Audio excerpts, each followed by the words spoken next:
Bueno, para el desarrollo de este tema, vamos a hablar de los antecedentes, organización y, por último, algunas reflexiones sobre el ceremonial del más alto nivel del Estado. Para encontrar los orígenes del ceremonial en Presidencia de la Nación, debemos remitirnos a los antecedentes históricos que obran sobre la Casa Militar. Se denomina Casa Militar el conjunto de miembros de las Fuerzas Armadas que, bajo la dirección de uno de ellos, se hallan próximos al gobernante, de quien gozan de la más absoluta confianza y al que prestan apoyo y sostén en toda circunstancia. Es a la época de los antiguos germanos y de la corte de los césares romanos y bizantinos a las que debemos trasladarnos para hallar el origen de las casas militares.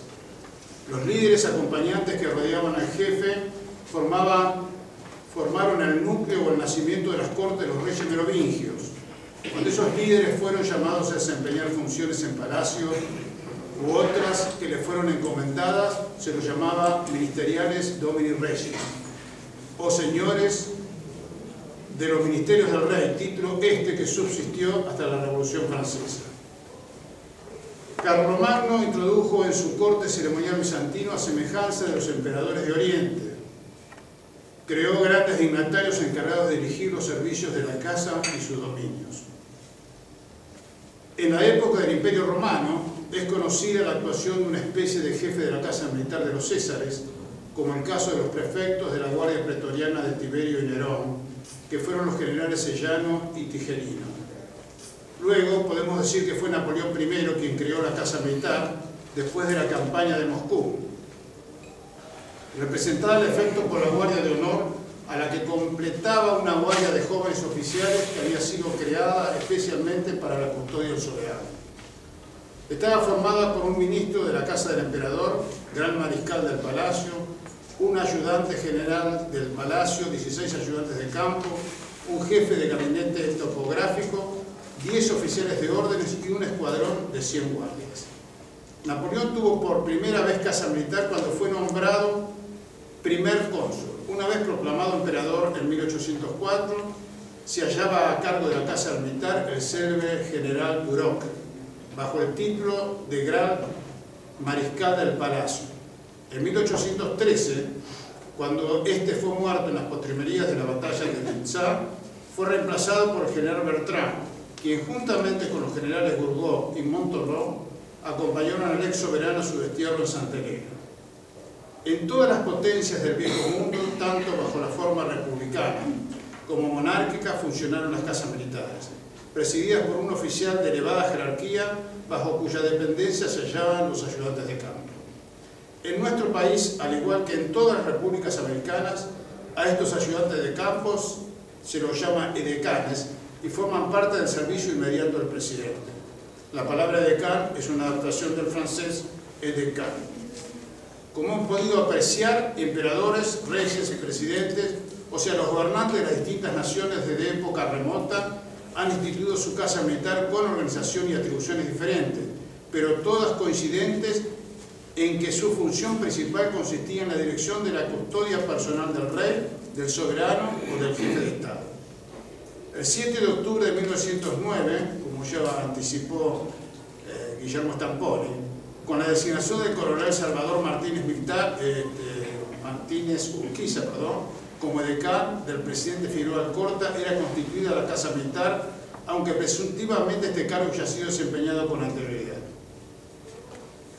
División de ceremonial y audiencias. Creado en 1946, el ceremonial del Estado, la casa militar incluyó en su organización a la división audiencias y ceremonial, cuya labor específica era la siguiente: intervenir directamente en todo lo que se relaciona con las audiencias del señor presidente y el trámite de las solicitudes, ya sea verbales, por escrito, telegráficas o telefónicas, preparar las solicitudes de audiencia correspondientes a cada día y someterla a consideración y firma del jefe de la casa militar, atender al público en lo que se refiere al pedido de entrevistas con el primer magistrado.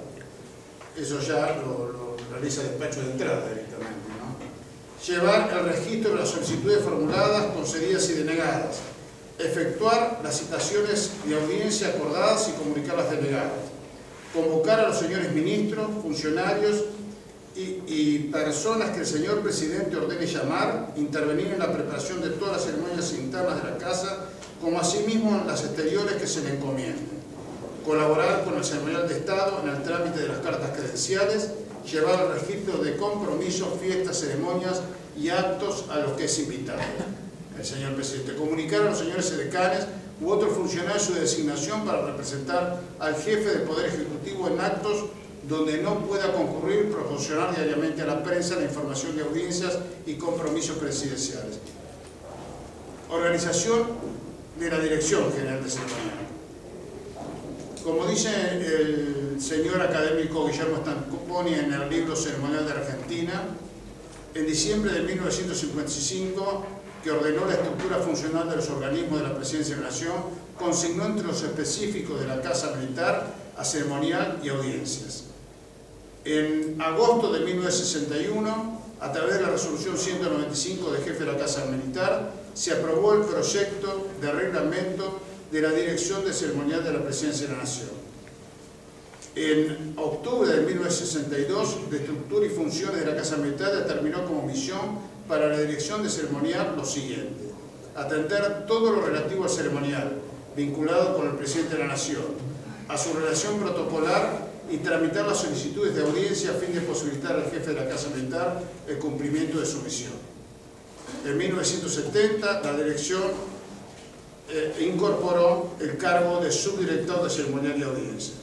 En 1981, la Casa Militar publicó el Manual de Misiones, Funciones y Actividades de la Dirección General de Ceremonial y Audiencia, con una organización en la cual el director general de ceremonial y audiencias tenía dos departamentos que eran protocolo y audiencias. A su vez, la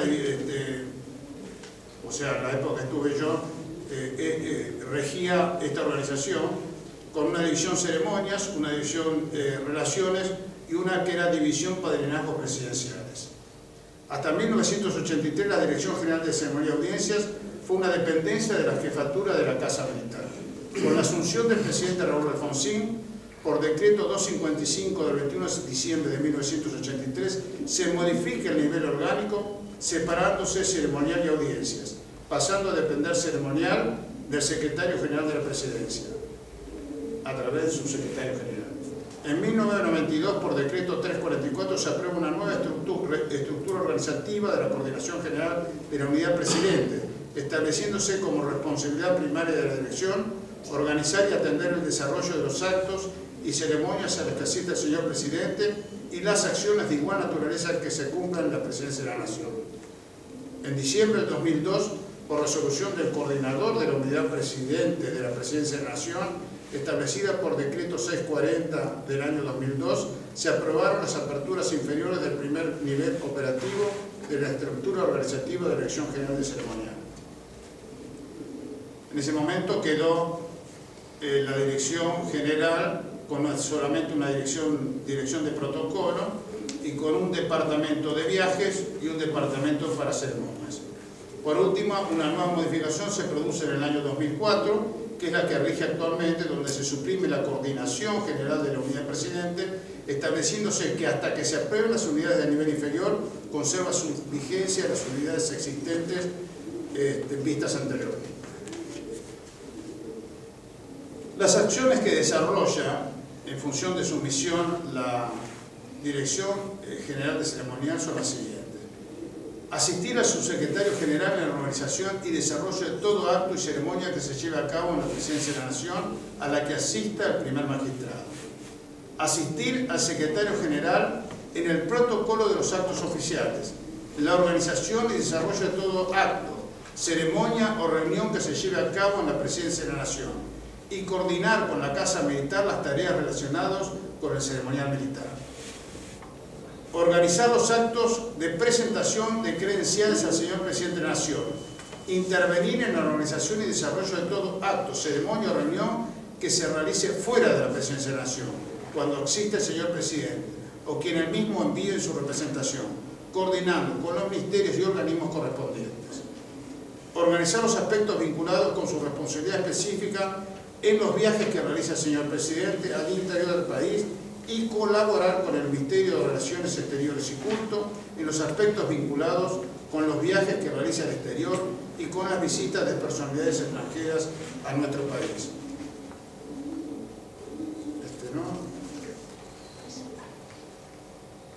Y atender todo en ese momento, o sea, hasta 1983 fue así.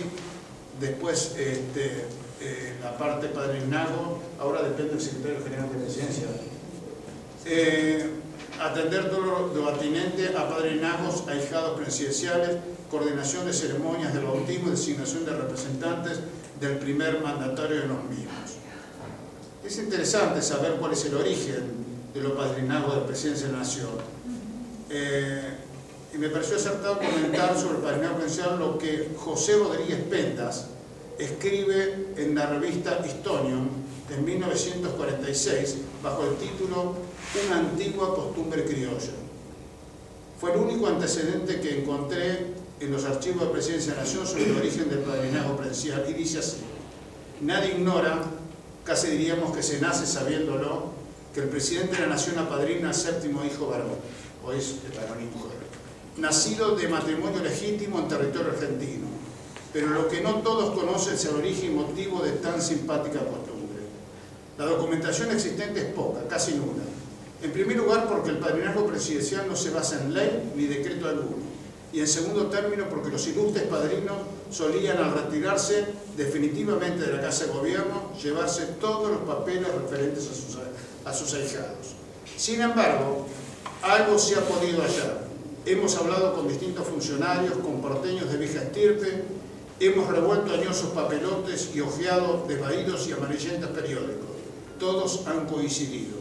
Corren los años de la Restauración, alegría en los barrios del tambor, canta el candombe, fiesta mayor de los morenos. Su excelencia, el señor gobernador de Buenos Aires, apadrinará al séptimo vástago de la negra aurora y del pardo robustiano. Morenos y morenas, emperifollados con lo mejor, cantan y bailan sobre un fondo de banderines rojos y fuegos artificiales. Así nació la costumbre. Juan Manuel de Rosas, benefactor de los negros, sostén de su emancipación, quiso reafirmarle su afecto siendo el padrino de los séptimos varones de los prolíficos Congos.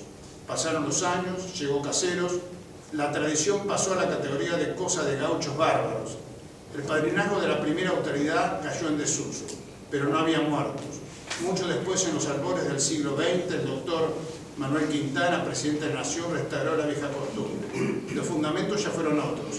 El padrinazgo ya no habría de circunscribirse a los morenos.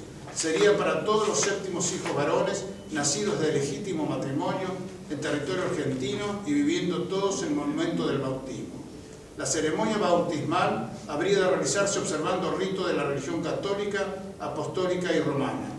El padrinazgo presidencial restaurado con el fin de premiar a aquellas familias prolíficas y teniendo en cuenta que gobernar es poblar, no crea a favor del ahijado derechos ni beneficios de ninguna naturaleza, salvo los que buenamente puede otorgarse el padrino. Como dato curioso diremos que los primeros registros que se guardan en forma estable datan del año 1928, encabezándolos como primer ahijado presidencial Ismael Armando Biotti, nacido en Bragado, provincia de Buenos Aires, y bautizado el 21 de noviembre del mismo año. Representó al presidente Irigoyen, el diputado nacional doctor Pedro Núñez. Bueno, por último, algunas reflexiones sobre el ceremonial en el más alto nivel del Estado. Hemos hablado del ceremonial en Presidencia de la Nación, cuya responsabilidad primaria es entender en el ceremonial vinculado con el Presidente de la Nación en su relación protocolar. O sea, nos referimos al ceremonial del más alto nivel en un Estado, donde todos sus actos serán de real trascendencia a lo largo y ancho de nuestro país y fuera de nuestras fronteras, y será también el fiel reflejo de un pueblo y de una nación. El ceremonial de antiguo uso en la historia de los pueblos jamás perdió su valor como elemento ordenador de las comunidades y de la vida de relación entre ellas, desde la más primitiva hasta la monarquía y estados republicanos. Egipto le otorgó la categoría de culto nacional, una estructura en la que el imperio adquiría su equilibrio. No fue así en China, donde evolucionó hacia un estilo de vida ordenador de la sociedad. Grecia conformó su cultura social sobre principios que consideraban vitales, entre ellos la ética y la estética. De estos conceptos, enriquecidos por los aportes de romanos, judíos y cristianos, derivan los valores fundamentales y permanentes que constituyen la civilización occidental a la que pertenecemos. La ética, según Aristóteles, es la parte de la filosofía que estudia la moral y los comportamientos del hombre. La estética, según Hegel, es la ciencia de la belleza nacida del espíritu. La ética comprende las virtudes morales: fortaleza, templanza, amistad, verdad, equidad y justicia. La estética se manifiesta por las maneras y las formas de actuar. Sabiamente, el embajador Blanco Villalta, fundador de esta academia, conjuga estas dos virtudes definiendo al ceremonial como una moral de la actitud, refiriéndose al respeto, a la atención, al trato ético que otorgan las sociedades, las naciones o quienes conforman estas. Volviendo a nuestros días, los argentinos hoy nos encontramos con una sociedad desorientada que navega sin rumbo en este mar proceloso de la época, proclive al no cumplimiento de la ley, que no asume su responsabilidad y que carece de moderación y humanidad, faltando respeto a las maneras y al estilo. Tampoco ayudan a este comportamiento de nuestras autoridades, que muchas veces, como comentó Guillermo, ha dejado de cumplir con las normas y disposiciones protocolares y de cortesía. Al respecto, el filósofo, jurista y escritor Norberto Bobbio, al referirse a la democracia, nos dice que además de una forma de gobierno, es un conjunto de reglas de procedimientos para la formación de decisiones colectivas. Por eso el analista político Alfredo Vítolo nos dice que el respeto a las formas es esencial, ya que si se violan, se desnaturaliza la democracia. Si bien los tiempos de hoy requieren un ceremonial dinámico que desecha las pompas, el boato y busca lo práctico y ágil, nada ha cambiado en el mundo respecto a las normas de etiqueta y cortesía. Ya en la antigua China, el maestro Lao Tse, al referirse al hombre superior, nos dice que la cortesía no es de carácter servil ni una muestra de debilidad, todo lo contrario, exige una profunda seguridad y firmeza de las personas. Para el embajador Francisco Figueroa, la cortesía tiene un valor excelso en la vida de los seres humanos de bien, de cultura y de calidad. El embajador Blanco Villalta, en su libro ceremonial, nos dice: la sociedad humana jamás perdona a quienes transgreden las normas de comportamiento, que hieren con gestos y palabras y que desconocen las medidas en que es lícito moverse. Pierre de Fourquier, quien fue director del ceremonial de Francia, gran celebridad en el mundo del ceremonial, dijo: las reglas y costumbres observadas por los franceses han contribuido a conservar para su país su renombre de cortesía y elegancia moral por el valor que le dio Francia a las normas, a la forma, perdón. Por eso, ante el extravío de las virtudes éticas y estéticas de nuestra sociedad, debemos, como en la antigua Grecia, rescatarlas como cultura social para nuestro pueblo. Para revertir esta falencia fundamental su sembrado desde el más alto nivel del Estado, de modo que sus frutos sirvan para reeducar nuestra sociedad, generar nuevas expectativas como nación, que nos permita reinsertarnos definitivamente en este mundo a través de un relacionamiento adulto y fecundo, morigerando con ello todas las tensiones. Adoptar este procedimiento será apostar al futuro. Desconocerlo o ignorarlo será comprometer y condenar a las futuras generaciones de Argentina.